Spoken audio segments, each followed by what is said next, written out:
Welcome to the Growth Buyer Podcast, where we engage with top business leaders who share their experiences and provide real insights that help them attract customers, retain staff, and grow their bottom line. Now, let's get started with the show.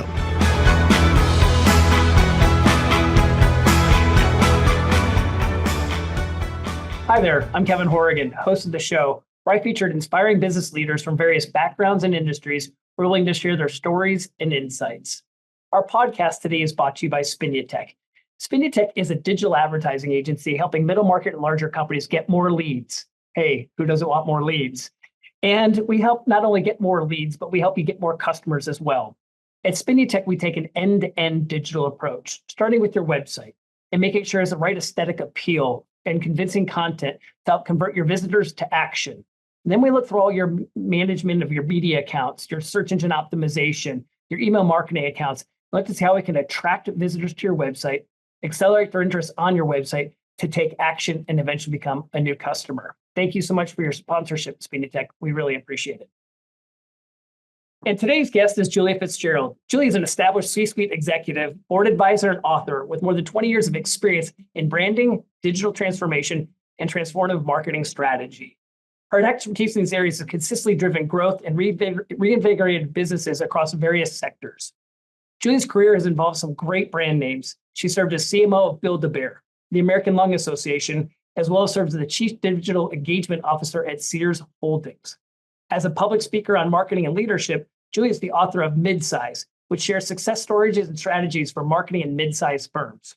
Julia graduated from The Ohio State University and earned her MBA from Kellogg School of Management at Northwestern. Julia, welcome to the Growth Buyer Podcast. Thank you. It's really fun to be here. I'm so excited. Yep. And Julia, I want to give a shout out to Katie Timmons at Sheldon Strategy for introducing us. Katie and Jillian Sheldon, they're two amazing leaders in their space. And just want to give those a shout out at the Sheldon Strategy Group. Thanks for making that introduction. They are amazing. They are amazing.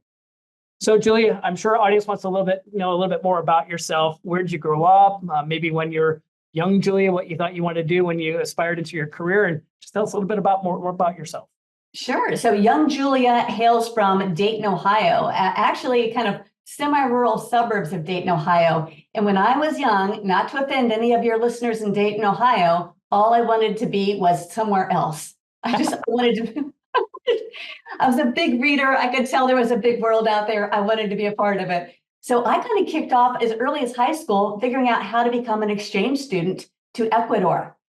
And that led to, okay, time to go to The Ohio State University. Yep. And my dad, hey, I'm going to study Spanish, and I think I want to be a writer. And my dad said, that's a stupid idea. You'll never get a job. You'll never move out of this house. You should study business. So I made the compromise. I'm like, okay, I will do both. It's a big university. I'll get a degree in both, but you can't complain if it takes a little bit longer. Sure. So I'm heading into my 6th year of undergrad.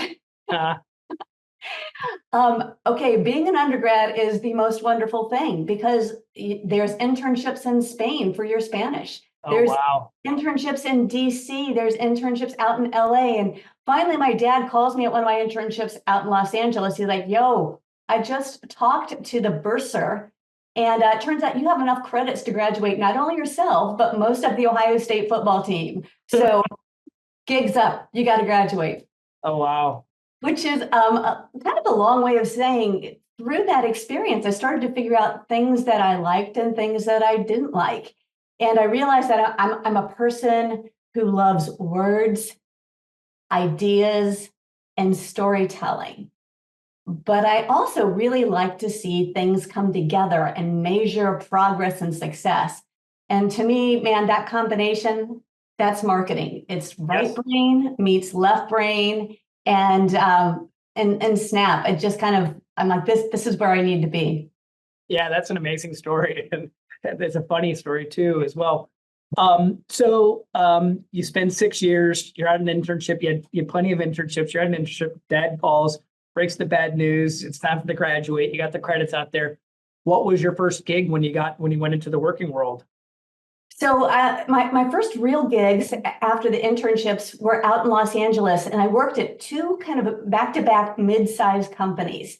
And One of them was called Epi Products. And that's where I really got the marketing bug, because there was something magic about creating marketing and images and seeing it like on the desks, and then driving down Wilshire Boulevard in LA and seeing that billboard up there. Yes. I'm like, oh, baby, this is where it's at. This is what I want to be doing. Yes. So, working at first Epi Products and then a vitamin company, that's really where I started to get my chops. But the interesting thing is, both of those companies were what I would call mid-size companies. It was the only real work experience I had. So as a marketer, I thought, oh, this is what business is. This is how grown-up people do business. What I didn't appreciate until later, and I write about this in my book, Midsize, is that, even as a junior marketer, I could see how the whole company worked. You're right there with the sales guys, you're there with the inventory people, you're there with ops. And I just took for granted, like, oh, well, this is how business goes, and this is how marketers interact. Yes. So those were my early days.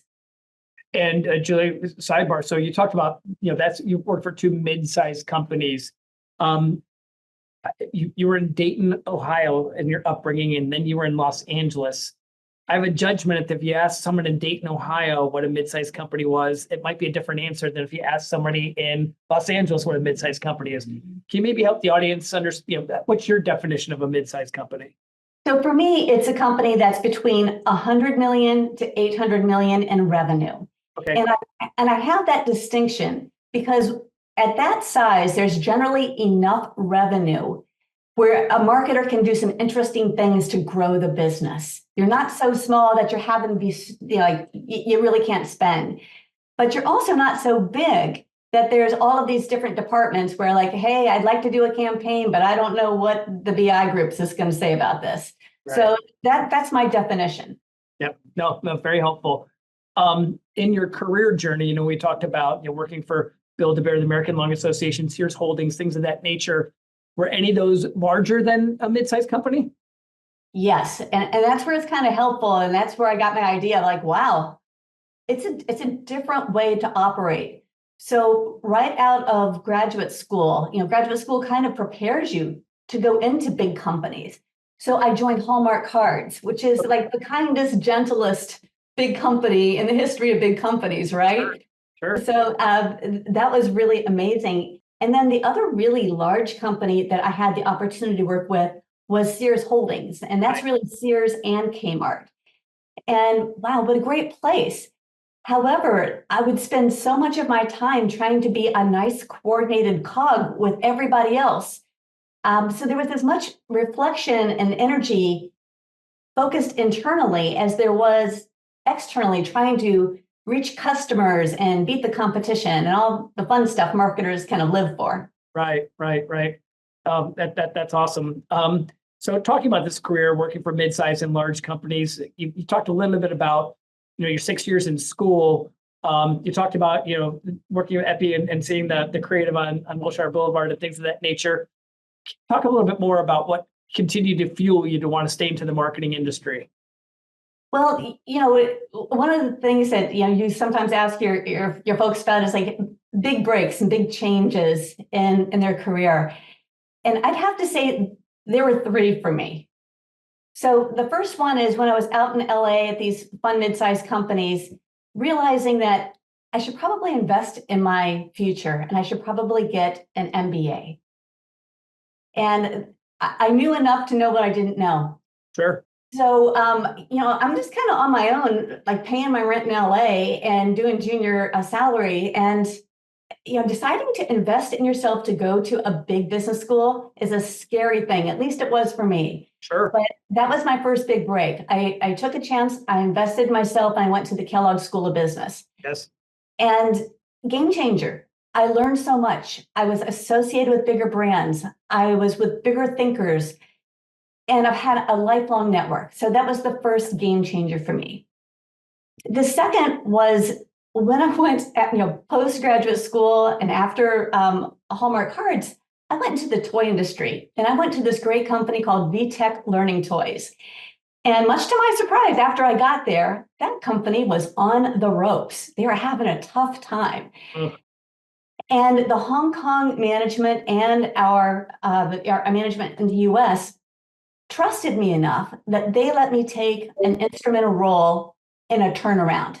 I came up with the product insights. I worked with the global team, came up with a really powerful marketing campaign that took us from in the hole to a marketing powerhouse again and put us back on the map. Because they let me do that, and because I was so focused on making sure we were successful, that was the change for me. That is where I can look at my career and say, that's where I became an executive. Sure, I already had a VP title, but that's where I got my seat at the big kids table. Right. To Disney, to Warner Brothers, I was the face of VTech. Yep. To Walmart, to Target, I was the person who was going to come in with my sales partner, Dan, and pitch. So that was an inflection point where, whether it's perfect or not, it was a mid-sized company. Yes. Someone had to do it, and I got to do it. That's great. And then the third part, the third inflection point was what happened when I left VTech. There is a big shift in marketing. And you can say that every day. Marketing is so dynamic. I wish it would just slow down, right? Right, of course. It won't. And digital marketing was on its cusp. It was starting to take off. And at a place like VTech, there's just not enough data. I could never be expert. So I was recruited into Sears Holdings Company as the CMO for the toys and sporting goods for both Kmart and for Sears. And it was a digital boot camp. And, people can say what they want to say about Sears. It was wonderful for me. It was a turning point. I understood how to be part of this new marketing economy, and it allowed me to be relevant for another 10 whatever years coming ahead of myself. So when I look back on my career, those three moments really stand out for me, Kevin. Yeah, no, you articulated that very well too. Let me ask you a question. When you made the decision to go to Kellogg, did you work while you were going to school, or did you have to stop working to be able to dedicate all your time and attention to school? I had to stop working. I did a program that they called the 4-quarter program. And when people say, what's the hardest thing you ever done in your life? That is it. I've run marathons. I've had babies. Piece of cake. That year. Whew, the 4-quarter program was the beat down, huh? Yeah, the goal, the thing is, you have to have an undergraduate degree in business. Sure. Check. We on a 6-year program. Yeah, right. And then you have to have worked at least 2 years, but not more than a certain number. So then you do your first year in 1 quarter, the summer, and then you catch up with the other classmates and you do your second year in regular time. Wow. Any family humor, and this only taking 2 years to finish that program versus the 6 years of the first undergrad? No, they never gave me credit for that. Hey, I'm bringing it up at Thanksgiving this year. I think it's a fair topic. That's funny. So Julia, let's shift gears. You've written an amazing book called Midsize. And I think it talks about the truths and strategies in marketing in mid-sized companies. Obviously, you had a lot of exposure to mid-sized companies. You had exposure to larger companies. You've had a great track record of sharing all that you shared. What motivated you to write the book Midsize? Well, I think at heart, I am a writer, and I had this story to tell. And I had been thinking about it, kind of during the pandemic, especially. So many people were just quitting their jobs, walking away, just a lot of dissatisfaction with work in general. And I was thinking about my experiences, and I really wanted to tell the story of, hey, perhaps what isn't working is the size of the firm where you're doing your day to day. Right. And I have the opportunity to teach a class within a larger course at Kellogg. So I had my class notes. I'm like, hey, wait a minute. This is the basis of what I'd like to share with people. Yes. And like many people who are on your program, Kevin, a desire to pay it forward. Like I've been doing this for a lot of years. I like to tell people what works. Yes. Yeah. No, I think that's one element of the Growth Fire podcast in itself. It's an opportunity to have these conversations to help, bring the elevator up for others who are trying to climb it, and just sharing, your insights and experiences here. I'm glad you've got a book that does the same thing too. It sounds fantastic. So Julia, let me ask you this question. So as you're looking back at your career, and you've been like you said, marketing is forever changing. We wish it would slow down. We wish it wouldn't change so much, but that's never going to happen. So we just have to embrace change. I've always said a year in digital is the equivalent of a decade in many other industries. Can you talk about what you see as some of the most recent trends that you're watching the evolution take place? Well, I wish we could get away from hearing about it every third article, but AI is king. So and figuring out exactly what that means. Right. I'm taking a course right now. A little shout out to the people at Cornell University, Yep. And I'm doing that for the same reason I went to Sears Kmart. I want to be able to understand so I can lead teams who are also trying to maximize this new technology. I'm also trying to figure out what is real and what is BS. I mean, Sure. Some of this stuff, and I'm a marketer, so I'll probably be doing the same. Apologies in advance, everyone. But they're like, hey, look at this new AI feature. And some of it is machine learning that we all have been using now for years. Right. Anyone who's been investing in, search on all the engines, that's machine learning, that's AI. Absolutely. We've been doing it for a while. Yeah. So I'm really trying to ascertain, what is really new, like ChatGPT, what a time saver, Right. versus things that okay, that's just a new coat of paint on something we've already been using. Yeah, no, and I think, we as a digital advertising agency, we've got large committees here looking to be able to validate what is leverageable using artificial intelligence today and what may be still a hope that it'll be able to get there. And I had a quote come across to me the other day. I'm going to quote it for you, just see what your reaction is to this as we're having this conversation. So this came from Sam Altman, the CEO of OpenAI, creator of ChatGPT, and said this. It'll mean that 95% of our marketers who use agencies, strategists, and creative professionals today will nearly, if not instantaneously, and at almost no cost, be able to be handled by AI. And that the AI will likely be able to test the creative against real and synthetic customer focus groups for predicting results and optimizing.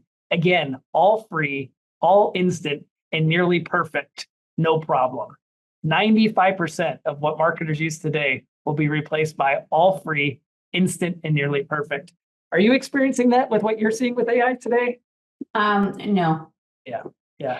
And it is his job to articulate the vision. Absolutely. Yes.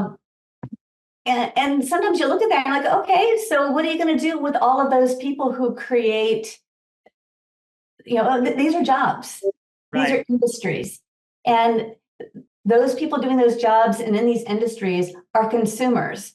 Yes. So, I look at it and I'm like, okay, there's some snags in this whole perfect SAM plan. So Yes.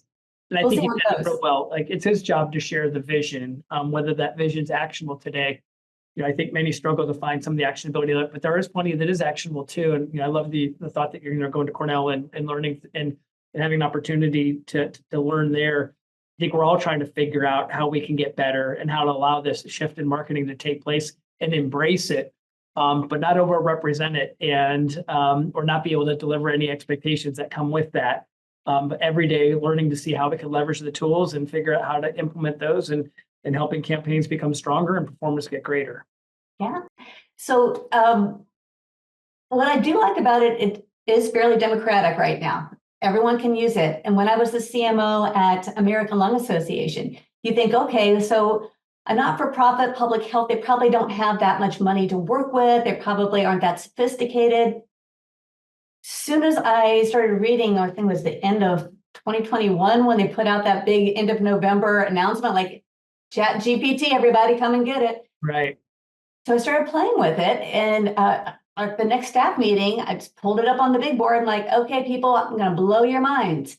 And we started doing it, and I made it a homework assignment. Like each week, I'm going to tap somebody. And you don't even know who it is. And you're going to show me a little something that you've played around with on ChatGPT. And it was the funniest thing, one person took our whole anti-youth vaping campaign, and they put it in Shakespearean language. Hilarious. It sounds funny, but it took away the fear factor. Yes. And so these folks who work for, public health, not-for-profit marketing department can still be as sharp at it as their counterparts who are funding a grant over at Pfizer. So that is one piece that really kind of appeals to me. Yes. Yep. So Julia, you've talked about a lot of brands you've worked for. You talked about, mid-size, you talked about large companies. As you think back on your career, have you thought about maybe one of those campaigns or two of those campaigns that just wherever they just crushed your expectations, and maybe talk a little bit about that? There's been a few over the years.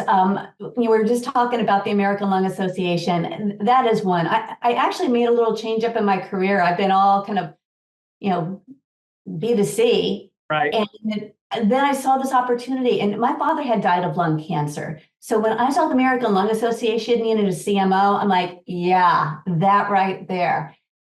And once I got into it, I realized they were a 115-year-old brand. And they had not updated their logo once. Wow. But they also had changed as an organization. And they used to be lots of different chapters, and they were coming together as one, except they didn't feel that way. Right. So what I had the opportunity to do, and what blew it out of the water for me and the team, was a brand refresh that really took input from a committee that I had from all across the country. So everyone's voice was in it. Yes. We agreed upon what is our brand vision. Who are we? What's our archetype? We are the champions of breath. We have a vision of a world without lung disease. We're hopeful. We're optimistic. That red double bar cross wasn't exact. It didn't speak to us. Right. So we rewrote our script. We redid everything. And we came to market with not just a new brand, but a unified company. Yes. And it turns out we did it just in time, because we also had to revamp the whole digital ecosystem. I'm not going to say that the website was also 115 years old, but it kind of felt that way. It didn't convert. And one thing, and since you're a digital agency, you know this, there's no sense in doing digital marketing if you have a website that doesn't convert. That's just a waste of money. Yeah, absolutely. So working backwards, we took the new brand, we updated the website, it converts better, the CMS was optimized. We could have so many, the marketing team, we didn't need engineers, the marketing people could update the CMS. We just became like a modern day, almost internal agency within a couple years. That's awesome. All of the metrics, the digital marketing increases were up, 30%, the house file was up 40%. All the metrics went up, but there's a bigger feeling there that we could compete. We were now a digitally adept enterprise, and it's still paying dividends today. So that was the one that I think, there's a lot of successes along the way, but that one I kind of really feel the most. Yeah, no, that's a special story. I appreciate you sharing it. I'm going to shift gears another direction. You've had, great career. We've talked about some things. How about inspiration? Have you ever had any mentors in your life? And if so, how did they help you continue to get better every day?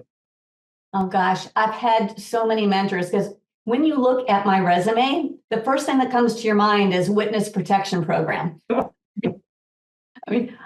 I've gone to different types of businesses. And every time I do, I have, I trust in my marketing chops, but I need somebody to teach me the business in the industry. Yes. So across the board, everyone from Harold Wimmer, CEO of American Lung Association, all my colleagues, when I went into Sears Kmart, I felt like an imposter. I had no business being with these dyed-in-the-wool retailers. Right. But the Amy Parkers, the Pat Germanys, the Ian Gomars, they all held my hand, and they're like, no, you need to know what BPS means.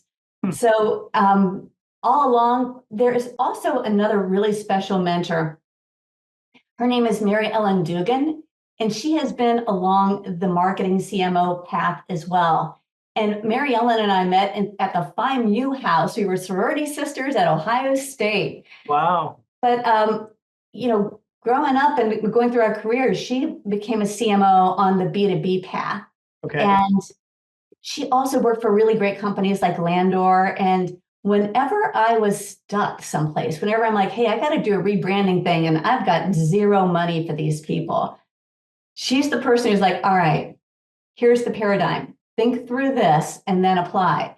And we share, and maybe these are Midwestern traits, I don't know, but we're both really pragmatic and almost anything can be funny. So between those two ingredients, she has been my mentor in marketing over the years. And in fact, we're kind of cooking up a new venture right now that maybe it will invite me back to spring on you. But we've just noticed that with all of the focus recently on Gen Z, there's been kind of a hole.